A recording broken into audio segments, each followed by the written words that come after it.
have to be very, very brief. So with those instructions in place, let me try to be brief. So transforming education with technology is pretty much a loaded topic, and then with all the learned gentlemen and ladies present over here, I don't know what to say. But before I say anything about technology in education, let me set the context right. If this little dot over here, the blue color dot, represents the total population of Australia and Canada put together, right? So the population of Australia and Canada put together is 59 million people. If I expand this dot proportionately with the number, this is the population of the US of A. It's 314 million. Why am I talking about US, Canada, and Australia? Because this big circle over here represents the population of India lying in the 0 to 24 years age bracket.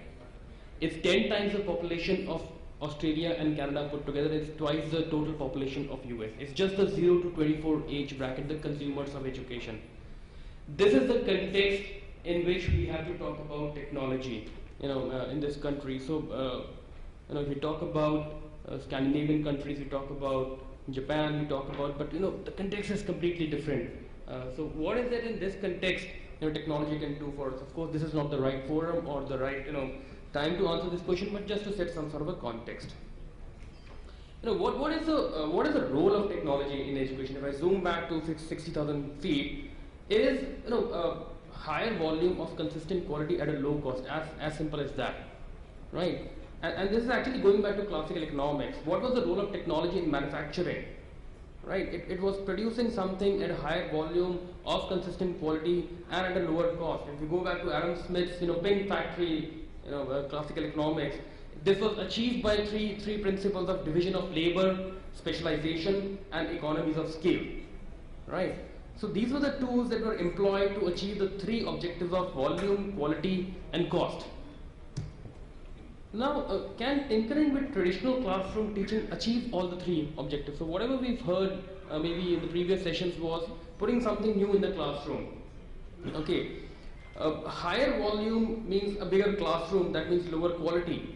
So these three objectives are pulling each other apart. Latest technology, yes, maybe can give us a better quality, but then the cost will be higher. So what Adam Smith said was that giving fancier tools to the individual artisan will not make pen making more effective. So we have to approach pen making with a completely different paradigm, right? So even if you give the best of the chisel and the hammer to the pen maker, the pen will not be, the pen making will not be effective, right? So if you put up like Rakesh in the previous session mentioned that technology is not better outcomes directly. It's not direct proportion. So in the 90s, Pink Floyd was saying that we are just another brick in the wall. And now what we are doing, we are putting a wall, we are putting a board, and now the children are staring at a wall. So the wall refuses to go out of a children's life. What are the critical questions? Is technology the answer? What are the questions? First, you have to define the problem. What is the problem you're trying to address with technology? Is it we are trying to address better learning outcomes? Is it trying to address retention? Is it trying to address teacher absenteeism for that matter? Should technology be deployed to improve existing teaching system, or should we think of something completely drastically, radically new? Just like again going back to the pen making example, should we keep on trying to give the better tools to the pen artisan? Should we keep on trying to give better tools to the teacher, or should we think blue sky and something which is completely on a different track altogether? When will we see the ultimate technology that will revolutionize education? Believe me, it will never come. Physics has been struggling with finding the theory of everything. Similarly, you won't find the technology which will revolutionize education. But we can maybe put together some points which will be the ingredients of a winning proposition of technology. And there's a startling piece of information that in the 3 years from 1999 to 2002, the amount of new information produced approximately equal the amount of information produced in the entire history of the world till that time. What we produced in 3 years from 1999 through 2002 was equal to what we produced from 1999 till time began. So, in that context, the technology must enable the learner to learn and use this information and tools in a more powerful way. So, if the technology is is true to this particular fact that is it enabling the learner to use that information in a meaningful way? Yes, that has the right flavor of learning technology. Everybody has mentioned this, maybe I'm just reiterating it here, that it should be coordinated with the training of teachers. It should be coordinated with teachers. The technology is as good or as bad as a teacher who's using it, and it has to be integrated with their teaching. It cannot be a standalone thing. It has to be integrated with the curriculum, the assessment, and the school context. And finally, the bottom line, it should prepare the student to compete for jobs in a technology-driven global economy.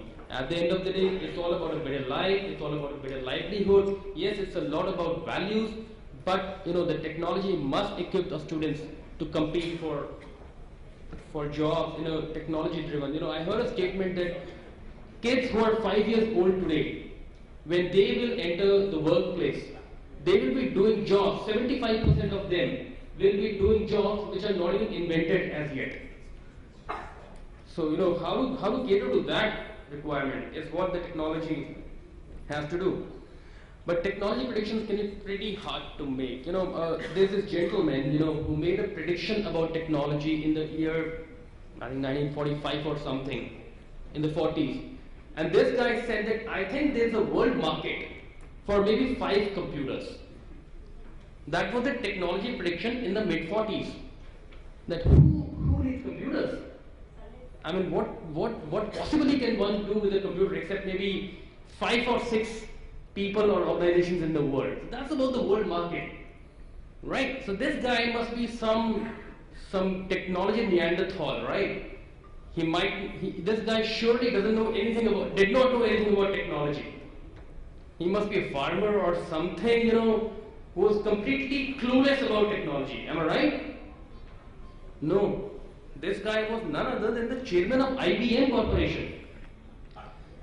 If the chairman of IBM Corporation, Sir Thomson Watson Sr., can make such a blunder in technology predictions, who am I to stand here and say that what will technology do to us in the future? So technology predictions can be pretty hard to make. This is one example of a technology prediction from the education segment only. This again is something from the 40s or the 50s. Radio was, a new technology, right? Radio was getting into the homes and getting to the pockets, and there was a prediction made that radio will become the chief arm of education. Classrooms will be abolished. Child of the future will be stuffed with facts as he sits at home. Radio, it was an explosion of information at that time. Or even as he walks about the streets with the portable receiving set in his pocket. So this was a technology prediction made when radio invaded our homes and pockets. Universities operated their own radio stations. Okay, they had plans to broadcast all courses. It was done by Columbia, Harvard, Kansas State, Ohio, Purdue, Wisconsin, Utah. Everybody was, talking about radio being the next big thing when it comes to education. By 1945, radio courses had disappeared from the market. So again, technology predictions, very hard to make. But still, I'm standing here, I have to make some predictions about technology, so let me get on with it. A couple of things, which I am quite bullish on, which will, in the near future, be a part of teaching, is one of this. We heard a lot about, how do we customize our teaching to a group of disparate students. How do we customize our teaching to 30 or 45 students? All of them differ in their learning styles, and 2 of them might be as different from chalk and cheese. Can technology help us in achieving this objective of teaching 30 students who are completely different in their learning styles? Yes, I think technology is on its way in achieving that. Something which is not on the drawing board is actually being tested, piloted out there. Goes by the name of individual tailored learning, adaptive learning programs, analytics assisted learning, intelligent tutoring systems. Might be sounding like buzzwords. In fact, they are buzzwords currently. But like I said, this is technology prediction. I don't hope to be around when they come true or they come false. So they have roots in these systems have roots in artificial intelligence. Learning on the go. So based upon the responses given by the students, the tutoring system will adapt itself, to suit the learning style of the individual. I will not go to the detailed bullet points over here. Is that okay? Yeah, thank you. Okay, flipped classroom. This is a very interesting concept, and we have teachers and principals and educators over here. I would like you to try this out in your classroom. The flipped classroom basically flips it around. So on the left-hand side of the diagram, what you see is the traditional mode of teaching, where lecturing happens inside the classroom and homework activities happen at home. If you just flip it around, okay, just do one simple thing. Just give a simple concept to the students, okay, and just tell them to go to YouTube and don't teach the concept in the classroom. Just tell them to learn the concept from whatever sources, and there are plenty of sources, believe me. Just give them the concept of, for example, thermal expansion. Tell them that go and learn thermal expansion tonight. That's your assignment. I'm not going to tell you anything about thermal expansion. Okay, the child will go home, go onto YouTube, go onto Wikipedia, talk to his dad, okay, and learn about thermal expansion. So the teaching actually happened at home or outside the classroom. What happens inside the classroom, okay, is discussion. Right? That, okay, fine, you've learned about thermal expansion, now I'm giving you a problem. There's a rectangular metal plate and I've cut a hole in the middle of the plate. Now when I heat it, what will happen to the hole, the diameter of the hole? Will it increase or will it decrease? Just try a simple exercise in your classrooms, for class 7th or 8th, whenever you teach thermal expansion. Okay, and then you just step back and let the children discuss it amongst themselves. Because they've learned something the previous evening and they're just raring to go to test whether their knowledge is right, whether they've learned it correctly or not. Right? And you let them discuss this concept for about 10 minutes. They'll be animatedly. I've participated in such workshop, okay, and it kind of boggled the mind that the way we got involved in learning the concept, unlike the traditional concept when the teacher would tell that this is thermal expansion, this is what would happen when we heat the plate.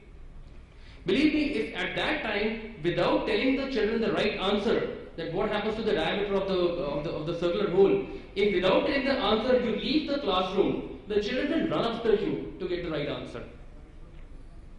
Because now they're really engaged in learning. And that's where again technology can help. Because like I said, when we flip it, the classroom activities happen outside the classroom.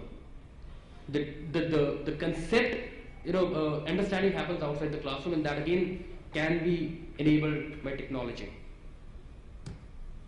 Cloud computing, again a buzzword, but it's no longer a buzzword. Cloud computing, as your IT managers will tell you, it has the potential of reducing your IT costs by as much as 70-75%.